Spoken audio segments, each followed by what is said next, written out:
بسم اللہ الرحمن الرحیم۔ شروع اللہ کا نام لے کر جو بڑا مہربان نہایت رحم والا ہے۔ طٰہ، اے محمد صلی اللہ علیہ وآلہ وسلم، ہم نے تم پر قرآن اس لیے نازل نہیں کیا کہ تم مشقت میں پڑ جاؤ، بلکہ اس شخص کو نصیحت دینے کے لیے نازل کیا ہے جو خوف رکھتا ہے۔ یہ اس ذات برتر کا اتارا ہوا ہے جس نے زمین اور اونچے اونچے آسمان بنائے، یعنی رحمان جو عرش پر جلوہ افروز ہوا۔ جو کچھ آسمانوں میں ہے اور جو کچھ زمین میں ہے اور جو کچھ ان دونوں کے درمیان ہے اور جو کچھ مٹی کے نیچے ہے، سب اسی کا ہے۔ اور اگر تم پکار کر بات کہو تو وہ چھپے بھید اور نہایت پوشیدہ بات تک کو جانتا ہے۔ وہ معبود برحق ہے کہ اس کے سوا کوئی معبود نہیں ہے، اس کے سب نام اچھے ہیں۔ اور کیا تمہیں موسیٰ کے حال کی خبر ملی ہے؟ جب انہوں نے آگ دیکھی تو اپنے گھر والوں سے کہا کہ تم یہاں ٹھہرو، میں نے آگ دیکھی ہے، میں وہاں جاتا ہوں، شاید اس میں سے تمہارے پاس انگارہ لاؤں یا آگ کے مقام کا رستہ معلوم کر سکوں۔ جب وہاں پہنچے تو آواز آئی کہ موسیٰ، میں تو تمہارا پروردگار ہوں، تو اپنے جوتے اتار دو، تم یہاں پاک میدان یعنی طویٰ میں ہو، اور میں نے تم کو انتخاب کر لیا ہے، تو جو حکم دیا جائے اسے سنو۔ بے شک میں ہی اللہ ہوں، میرے سوا کوئی معبود نہیں، تو میری عبادت کرو اور میری یاد کے لیے نماز پڑھا کرو۔ قیامت یقیناً آنے والی ہے، میں چاہتا ہوں کہ اس کے وقت کو پوشیدہ رکھوں تاکہ ہر شخص جو کوشش کرے اس کا بدلہ پائے۔ تو جو شخص اس پر ایمان نہیں رکھتا اور اپنی خواہش کے پیچھے چلتا ہے، کہیں تم کو اس کے یقین سے روک نہ دے، تو اس صورت میں تم ہلاک ہو جاؤ۔ اور موسیٰ، یہ تمہارے دائیں ہاتھ میں کیا ہے؟ انہوں نے کہا کہ میری لاٹھی ہے، اس پر میں سہارا لگاتا ہوں اور اس سے اپنی بکریوں کے لیے پتے جھاڑتا ہوں، اور اس میں میرے لیے اور بھی کئی فائدے ہیں۔ فرمایا کہ موسیٰ، اسے ڈال دو۔ تو انہوں نے اس کو ڈال دیا اور وہ یکایک سانپ بن کر دوڑنے لگا۔ اللہ نے فرمایا کہ اسے پکڑ لو اور ڈرنا مت، ہم اس کو ابھی اس کی پہلی حالت پر لوٹا دیں گے، اور اپنا ہاتھ اپنی بغل سے لگا لو، وہ کسی عیب و بیماری کے بغیر سفید چمکتا دمکتا نکلے گا۔ یہ دوسری نشانی ہے تاکہ ہم تمہیں اپنے نشانات عظیم دکھائیں۔ تم فرعون کے پاس جاؤ کہ وہ سرکش ہو رہا ہے۔ کہا میرے پروردگار، اس کام کے لیے میرا سینہ کھول دے اور میرا کام آسان کر دے اور میری زبان کی گرہ کھول دے تاکہ وہ بات سمجھ لیں، اور میرے گھر والوں میں سے ایک کو میرا وزیر یعنی مددگار مقرر فرما، یعنی میرے بھائی ہارون کو، اس سے میری قوت کو مضبوط فرما اور اسے میرے کام میں شریک کر تاکہ ہم تیری بہت سی تسبیح کریں اور تجھے کثرت سے یاد کریں، تو ہم کو ہر حال میں دیکھ رہا ہے۔ فرمایا موسیٰ، تمہاری دعا قبول کی گئی، اور ہم نے تم پر ایک بار اور بھی احسان کیا تھا جب ہم نے تمہاری والدہ کو الہام کیا تھا، وہ تمہیں بتایا جاتا ہے۔ وہ یہ تھا کہ اسے یعنی موسیٰ کو صندوق میں رکھو، پھر اس صندوق کو دریا میں ڈال دو، تو دریا اس کو کنارے پر ڈال دے گا اور میرا اور اس کا دشمن اسے اٹھا لے گا۔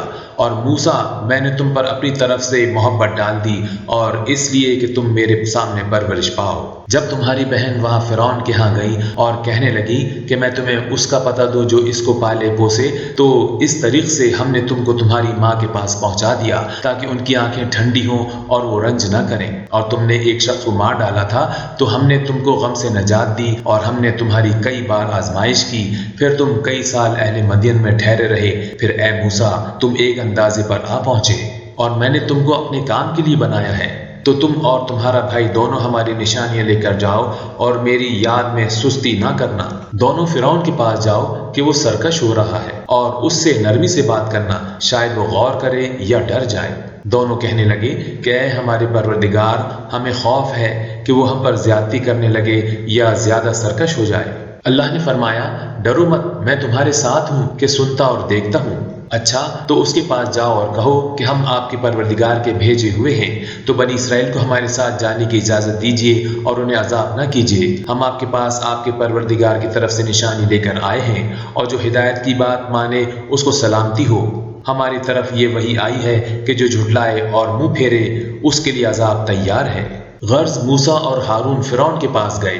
اس نے کہا کہ موسیٰ، تمہارا پروردگار کون ہے؟ کہا کہ ہمارا پروردگار وہ ہے جس نے ہر چیز کو اس کی شکل و صورت بخشی، پھر راہ دکھائی۔ کہا تو پہلی قوموں کا کیا حال ہوا؟ فرمایا کہ ان کا علم میرے پروردگار کو ہے جو کتاب میں لکھا ہوا ہے، میرا پروردگار نہ چوکتا ہے نہ بھولتا ہے۔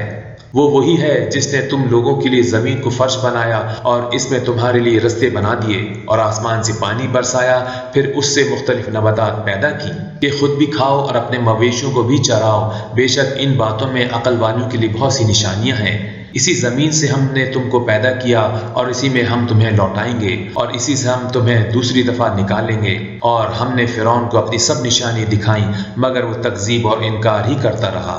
کہنے لگا کہ موسیٰ، کیا تم ہمارے پاس اس لیے آئے ہو کہ اپنے جادو کے زور سے ہمیں ہمارے ملک سے نکال دو؟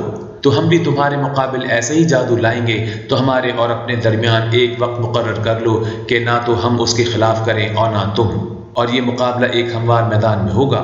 موسیٰ نے کہا کہ آپ کے لیے یوم زینت کا وعدہ ہے اور یہ کہ لوگ اس روز دن چڑھے اکٹھے ہو جائیں۔ تو فرعون لوٹ گیا اور اپنے سامان جمع کر کے پھر آیا۔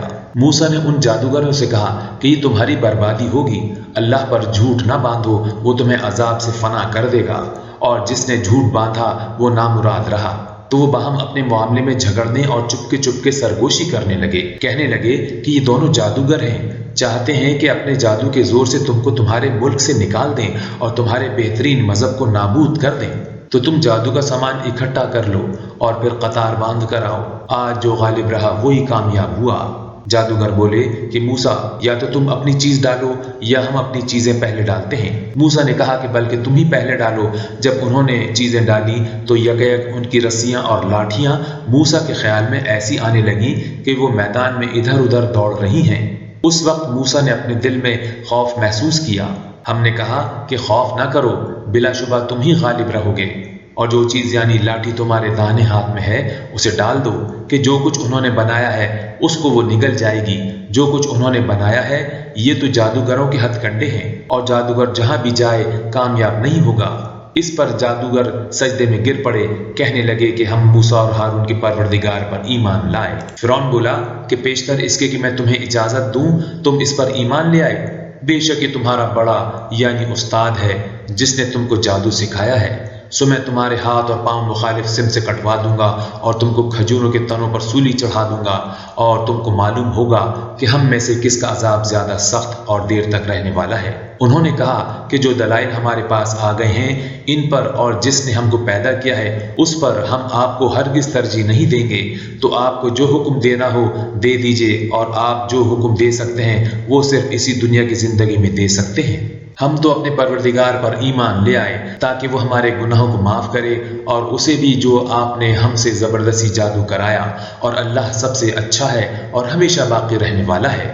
جو شخص اپنے پروردگار کے پاس گناہگار ہو کر آئے گا تو اس کے لیے جہنم ہے جس میں نہ وہ مرے گا نہ جیے گا، اور جو اس کے روبرو ایماندار ہو کر آئے گا اور عمل بھی نیک کیے ہوں گے تو ایسے لوگوں کے لیے اونچے اونچے درجے ہیں، یعنی ہمیشہ رہنے کے باغ جن کے نیچے نہریں بہہ رہی ہیں، ہمیشہ ان میں رہیں گے، اور یہ اس شخص کا بدلہ ہے جو پاک ہوا۔ اور ہم نے موسیٰ کی طرف وہی بھیجی کہ ہمارے بندوں کو راتوں رات نکال لے جاؤ، پھر ان کے لیے سمندر میں لاٹھی مار کر خشک راستہ بنا دو، پھر تم کو نہ فرعون کے آ پکڑنے کا خوف ہوگا اور نہ غرق ہونے کا ڈر۔ پھر فرعون نے اپنے لشکروں کے ساتھ ان کا تعاقب کیا تو سمندر کی موجوں نے ان پر چڑھ کر انہیں ڈھانک لیا یعنی ڈبو دیا، اور فرعون نے اپنی قوم کو گمراہ کر دیا اور سیدھے رستے پر نہ ڈالا۔ اے آل یعقوب، ہم نے تم کو تمہارے دشمن سے نجات دی اور تورات دینے کے لیے تم سے کوہ طور کی دہانی جانب مقرر کی، اور تم پر من و سلوہ نازل کیا، اور حکم دیا کہ جو پاکیزہ چیزیں ہم نے تم کو دی ہیں ان کو کھاؤ، اور اس میں سے حد سے نہ نکلنا ورنہ تم پر میرا غضب نازل ہوگا، اور جس پر میرا غضب نازل ہوا وہ ہلاک ہو گیا۔ اور جو توبہ کرے اور ایمان لائے اور عمل نیک کرے پھر سیدھے رستے چلے اس کو میں بخش دینے والا ہوں۔ اور اے موسیٰ، تم نے اپنی قوم سے آگے چلے آنے میں کیوں جلدی کری؟ کہا وہ میرے پیچھے آ رہے ہیں، اور اے میرے پروردگار، میں نے تیری طرف آنے کی جلدی اس لیے کی کہ تو خوش ہو جائے۔ فرمایا کہ ہم نے تمہاری قوم کو تمہارے بعد آزمائش میں ڈال دیا ہے اور سامری نے ان کو بہکا دیا ہے۔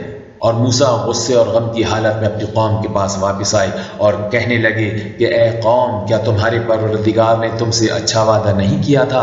کیا میری جدائی کی مدت تمہیں لمبی معلوم ہوئی، یا تم نے یہ چاہا کہ تم پر تمہارے پروردگار کی طرف سے غضب نازل ہو، اور اس لیے تم نے مجھ سے جو وعدہ کیا تھا اس کے خلاف کیا؟ وہ کہنے لگے کہ ہم نے اپنے اختیار سے آپ سے وعدہ خلافی نہیں کی، لیکن ہم ان لوگوں کے زیور کا بوجھ اٹھائے ہوئے تھے، پھر ہم نے اس کو آگ میں ڈال دیا اور اسی طرح سامری نے ڈال دیا۔ تو اس نے ان کے لیے ایک بچڑا بنا دیا، یعنی ایک بے جان جسم جس میں گائے کی سی آواز تھی۔ تو لوگ کہنے لگے کہ یہی تمہارا معبود ہے اور یہی موسیٰ کا معبود ہے، مگر وہ بھول گئے ہیں۔ تو کیا یہ لوگ نہیں دیکھتے کہ وہ ان کی کسی بات کا جواب نہیں دیتا اور نہ ان کے نقصان اور نفع کا کچھ اختیار رکھتا ہے؟ اور ہارون نے ان سے پہلے ہی کہہ دیا تھا کہ لوگوں، اس کے ذریعے تمہیں فتنے میں ڈال دیا گیا ہے، اور تمہارا پروردگار تو رحمان ہے، تو میری پیروی کرو اور میرا کہا مانو۔ وہ کہنے لگے کہ جب تک موسیٰ ہمارے پاس واپس نہ آئیں ہم تو اس کی پوجا پر قائم رہیں گے۔ پھر موسیٰ نے ہارون سے کہا کہ اے ہارون، جب تم نے ان کو دیکھا تھا کہ گمراہ ہو گئے ہیں تو تم کو کس چیز نے روکا تھا؟ یعنی اس بات سے کہ تم میرے پیچھے چلے آؤ، بھلا تم نے میرے حکم کے خلاف کیوں کیا؟ کہنے لگے کہ اے ماں جائے، میری داڑھی اور سر کے بالوں کو نہ پکڑیے، میں تو اس سے ڈرا کہ آپ یہ نہ کہیں کہ تم نے بنی اسرائیل میں تفرقہ ڈال دیا اور میری بات کو ملحوظ نہ رکھا۔ موسیٰ نے فرمایا کہ اے سامری، تیرا کیا حال ہے؟ اس نے کہا کہ میں نے ایسی چیز دیکھی جو اوروں نے نہیں دیکھی، تو میں نے فرشتے کے نقش پا سے مٹی کی ایک مٹھی بھر لی، پھر اس کو بچڑے کے جسم میں ڈال دیا، اور مجھے میرے جی نے اس کام کو اچھا بتایا۔ موسیٰ نے کہا جا، تجھ کو دنیا کی زندگی میں یہ سزا ہے کہ کہتا رہے کہ مجھ کو ہاتھ نہ لگانا، اور تیرے لیے ایک اور وعدہ ہے، یعنی عذاب کا، جو تجھ سے ٹل نہ سکے گا، اور جس معبود کی پوجا پر تو جمع ہوا ہے اس کو دیکھ، ہم اسے جلا دیں گے، پھر اس کی راکھ کو اڑا کر دریا میں بکھیر دیں گے۔ تمہارا معبود تو اللہ ہی ہے جس کے سوا کوئی معبود نہیں، اس کا علم ہر چیز پر محیط ہے۔ اس طرح ہم تم سے وہ حالات بیان کرتے ہیں جو گزر چکے ہیں، اور ہم نے تمہیں اپنے پاس سے نصیحت کی کتاب عطا فرمائی ہے۔ جو شخص اس سے منہ پھیرے گا وہ قیامت کے دن گناہ کا بوجھ اٹھائے گا۔ ایسے لوگ ہمیشہ اس عذاب میں مبتلا رہیں گے، اور یہ بوجھ قیامت کے روز ان کے لیے برا ہوگا، جس روز سور پھونکا جائے گا، اور ہم گناہ گاروں کو یوں اکٹھا کریں گے کہ ان کی آنکھیں نیلی نیلی ہوں گی، تو وہ آپس میں آہستہ آہستہ کہیں گے کہ تم دنیا میں صرف 10 دن ہی رہے ہو۔ جو باتیں یہ کریں گے ہم خوب جانتے ہیں۔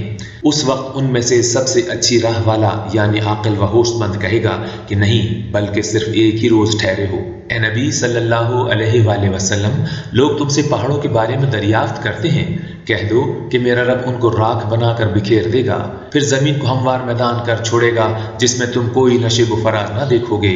اس روز لوگ پکارنے والے کے پیچھے چلیں گے اور اس کی پیروی سے انحراف نہ کر سکیں گے، اور رحمان کے سامنے آوازیں پست ہو جائیں گی تو تم ایک ہلکی آواز کے سوا کوئی آواز نہ سنو گے۔ اس روز کسی کی سفارش کچھ فائدہ نہ دے گی مگر اس شخص کی جسے رحمان اجازت دے اور اس کی بات کو پسند فرمائے۔ جو کچھ ان کے آگے ہے اور جو کچھ ان کے پیچھے ہے وہ اس کو جانتا ہے، اور وہ اپنے علم سے اللہ کے علم کا احاطہ نہیں کر سکتے، اور اس زندہ و قائم کے روبرو منہ لٹک جائیں گے، اور جس نے ظلم کا بوجھ اٹھایا وہ نامراد رہا۔ اور جو نیک کام کرے گا اور مومن بھی ہوگا تو اس کو نہ ظلم کا خوف ہوگا اور نہ نقصان کا۔ اور ہم نے اس کو اسی طرح کا قرآن عربی نازل کیا ہے، اور اس میں طرح طرح کے ڈراوے بیان کر دیے ہیں تاکہ لوگ پرہیزگار بنیں، یا اللہ ان کے لیے نصیحت پیدا کر دے۔ تو اللہ جو سچا بادشاہ ہے، عالی قدر ہے، اور قرآن کی وحی جو تمہاری طرف بھیجی جاتی ہے اس کے پورا ہونے سے پہلے قرآن کے پڑھنے میں جلدی نہ کیا کرو، اور دعا کرو کہ میرے پروردگار مجھے اور زیادہ علم دے۔ اور ہم نے پہلے آدم سے عہد لیا تھا مگر وہ اسے بھول گئے، اور ہم نے ان میں ارادے کی پختگی نہ پائی۔ اور جب ہم نے فرشتوں سے کہا کہ آدم کے آگے سجدہ کرو تو سب سجدے میں گر پڑے مگر ابلیس نے انکار کیا۔ اس پر ہم نے فرمایا کہ آدم، یہ تمہارا اور تمہاری بیوی کا دشمن ہے، تو یہ کہیں تم دونوں کو بہشت سے نہ نکلوا دے، پھر تم تکلیف میں پڑ جاؤ۔ یہاں تم کو یہ آسائش ہے کہ نہ بھوکے رہو نہ ننگے، اور یہ کہ نہ پیاسے رہو اور نہ دھوپ کھاؤ۔ پھر شیطان نے ان کے دل میں وسوسہ ڈالا اور کہا کہ آدم، بھلا میں تم کو ایسا درخت بتاؤں جو ہمیشہ کی زندگی کا باعث ہو اور ایسی بادشاہت کہ کبھی زائل نہ ہو؟ سو دونوں نے اس درخت کا پھل کھا لیا تو ان پر ان کی شرمگاہیں ظاہر ہو گئیں، اور وہ اپنے اوپر بہشت کے پتے چپکانے لگے، اور آدم نے اپنے پروردگار کے حکم کے خلاف کیا تو وہ اپنے مقصد سے بے راہ ہو گئے۔ پھر ان کی پروردگار نے ان کو نوازا تو ان پر مہربانی سے توجہ فرمائی اور سیدھی راہ بتائی۔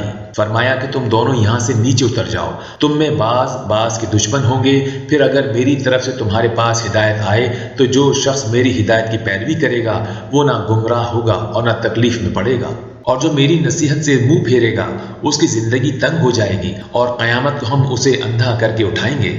وہ کہے گا کہ میرے پروردگار تو نے مجھے اندھا کر کے کیوں اٹھایا، میں تو دیکھتا بھالتا تھا۔ اللہ فرمائے گا کہ ایسا ہی چاہیے تھا، تیرے پاس ہماری آیتیں آئیں تو نے ان کو بھلا دیا، اسی طرح آج ہم تجھ کو بھلا دیں گے۔ اور جو شخص حد سے نکل جائے اور اپنے پروردگار کی آیتوں پر ایمان نہ لائے، ہم اس کو ایسا ہی بدلہ دیتے ہیں، اور آخرت کا عذاب بہت سخت اور ہمیشہ باقی رہنے والا ہے۔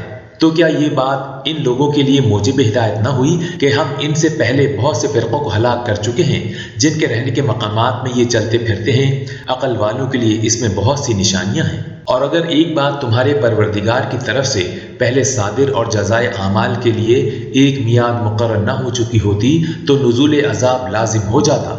بس جو کچھ ہی بکواس کرتے ہیں اس پر صبر کرو، اور سورج کے نکلنے سے پہلے اور اس کے غروب ہونے سے پہلے اپنے پروردگار کی تسبیح و تحمید کیا کرو، اور رات کی کچھ گھڑیوں میں بھی اس کی تسبیح کیا کرو، اور دن کے مختلف اوقات یعنی دوپہر کے وقت بھی، تاکہ تم خوش ہو جاؤ۔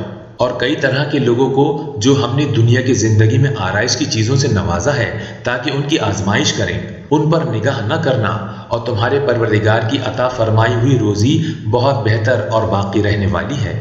اور اپنے گھر والوں کو نماز کا حکم کرو اور اس پر قائم رہو، ہم تم سے روزی کے خواستگار نہیں بلکہ تمہیں ہم روزی دیتے ہیں، اور نیک انجام اہل تقویٰ کا ہے۔ اور کہتے ہیں کہ یہ پیغمبر اپنے پروردگار کی طرف سے ہمارے پاس کوئی نشانی کیوں نہیں لائے؟ کیا ان کے پاس پہلی کتابوں کی نشانی نہیں آئی؟ اور اگر ہم ان کو پیغمبر کے بھیجنے سے پیشتر کسی عذاب سے ہلاک کر دیتے تو یہ کہتے کہ اے ہمارے پروردگار، تو نے ہماری طرف کوئی پیغمبر کیوں نہ بھیجا کہ ہم ذلیل اور رسوا ہونے سے پہلے تیرے احکام کی پیروی کرتے۔ کہہ دو کہ سب نتائج اعمال کے منتظر ہیں، سو تم بھی منتظر رہو، ان قریب تم کو معلوم ہو جائے گا کہ دین کے سیدھے راستے پر چلنے والے کون ہیں اور جنت کی طرف راہ پانے والے کون ہیں، ہم یا تم۔